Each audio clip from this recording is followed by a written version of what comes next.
नमस्कार दोस्तों, हमारे YouTube channel A to Z पे आपका बहुत बहुत स्वागत है। आज हम बात करेंगे पोस्ट ऑफिस की जो नई भर्ती खुली है, ग्रामीण सेवक भर्ती जेडीएस, उसके बारे में। दोस्तों, इस भर्ती में जो भर्ती खुली है उसमें न तो एग्ज़ाम होगा और न ही कोई इंटरव्यू होगा। इसमें सीधा जो 10वीं क्लास 10th है उसके परसेंट की बेस पे इसमें मेरिट बनेगी और उसी बेस पे बच्चों का नंबर आएगा। तो दोस्तों, ये सेंट्रल लेवल की भर्ती है। पूरे जो भी पेमेंट है वो सेंट्रल लेवल के आधार पे रहते हैं। इसमें 12,000 से लेकर 29,000 तक का पेमेंट रहता है। काम भी इसमें आपको पता है पोस्ट ऑफिस में कितना काम होता है। बैंक से बहुत कम काम होता है, हाफ डे के काम रहता है, बहुत कम काम रहता है, ज़्यादा काम नहीं रहता है। और जो इसमें पोस्टें खुलेगी वो असिस्टेंट ब्रांच और पोस्ट मास्टर और ब्रांच पोस्ट मास्टर, इसकी पोस्टें खुलेगी। डाक सेवक की पोस्टें खुलेगी। और दोस्तों, जो टोटल पोस्टें हैं वो टोटल पोस्टें हैं 44,228 पोस्टें। इतनी भर्ती मेरे ख्याल से बहुत लेट खुली। ये पहले जो भर्ती खुली थी 2022 में भर्ती खुली थी। हम अभी कट ऑफ बात करेंगे, 2022 की जो कट ऑफ है उसकी भी बात करेंगे। पहले बात कर लेते हैं कि टोटल अभी पोस्ट कितनी है। 44,228 पोस्टें हैं। और दोस्तों, इसमें न तो एग्ज़ाम होगा, न कोई इंटरव्यू होगा।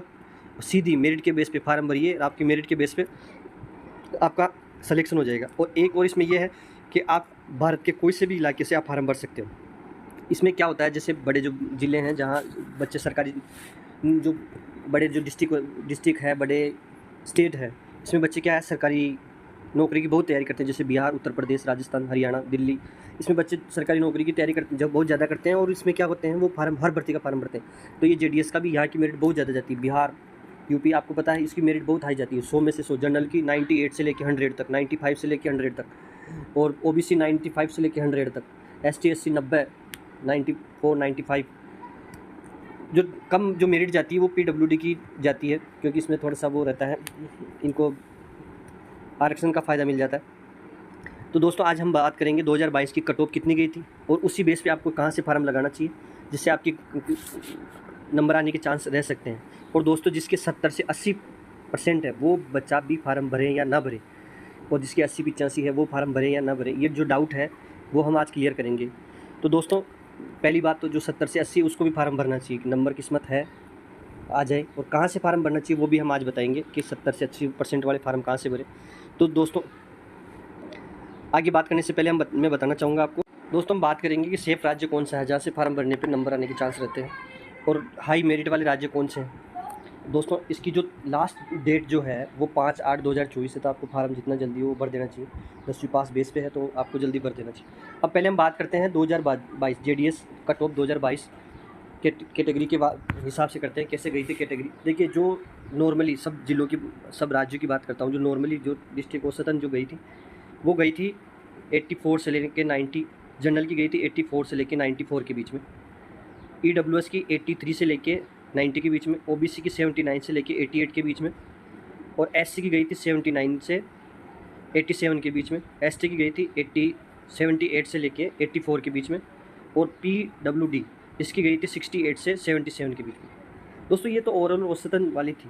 अब इसके बाद में हम बात करेंगे स्टेज वाइज राज्यों के हिसाब से कि सबसे ज़्यादा कहाँ गई थी और सबसे कम कहाँ गई थी। अब देखिए, हम बात करेंगे पहले सबसे ज़्यादा वाले राज्य, जैसे उत्तर प्रदेश। इसकी जो मेरिट गई थी वो औसतन गई थी 95 से लेके 100 के बीच में।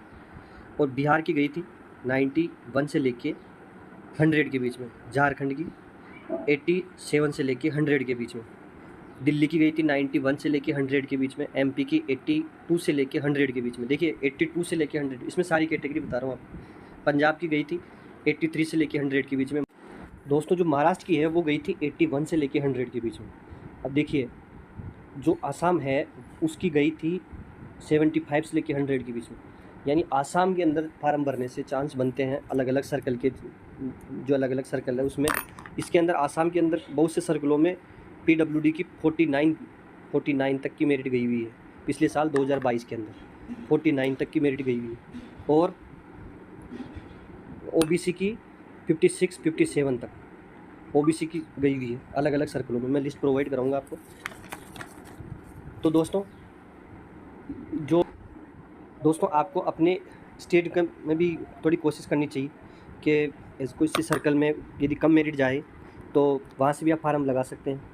और आसाम और महाराष्ट्र, इन राज्यों के अंदर, अरुणाचल प्रदेश, इन राज्यों के अंदर बहुत कम मेरिट जाती है। वो एक सेफ जगह है। और जो 70 से लेके 80 के बीच वाले लड़के हैं वो आसाम और अरुणाचल प्रदेश की तरफ फार्म भरने से और बंगाल की भी बहुत सी जगह ऐसी है जहाँ बहुत से सर्कल ऐसे हैं जहाँ मेरिट बहुत कम जाती है। मैं अभी लिस्ट दिखाऊंगा आपको, उस लिस्ट के अनुसार आप फार्म लगा सकते हैं। नमस्कार दोस्तों, अब हम बात करना चाहेंगे जो कम परसेंट वाले बच्चे हैं उनके बारे में।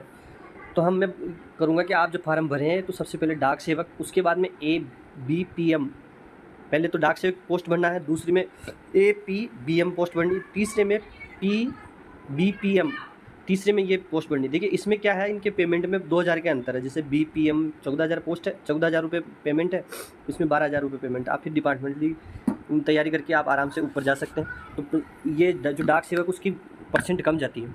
और फिर आगे जो है आपको जो फार्म भरना है वो ग्रामीण पोस्ट ऑफिस में भरना है। अब ये पता करने के लिए आपको थोड़ा पेंसिल लेके आपको खुद को देखना पड़ेगा, सर्कल में जाइए, डिवीज़न में जाइए, वहाँ जाके पता करना पड़ेगा कि कौन से जगह ग्रामीण पोस्ट ऑफिस है, कौन शहरी जगह पोस्ट ऑफिस है। ग्रामीण वाले में थोड़ी सी कम जाएगी मेरी, और खास तौर से नॉर्थ ईस्ट एरिया में उस इलाके में और कम मेरिट जाएगी। और जनरल और OBC वाले उनकी मेरिट हाई जा सकती है। उसके अलावा जो ST ST जो अदर कैटेगरी वाले हैं उनकी मेरिट बहुत कम जाएगी दोस्तों।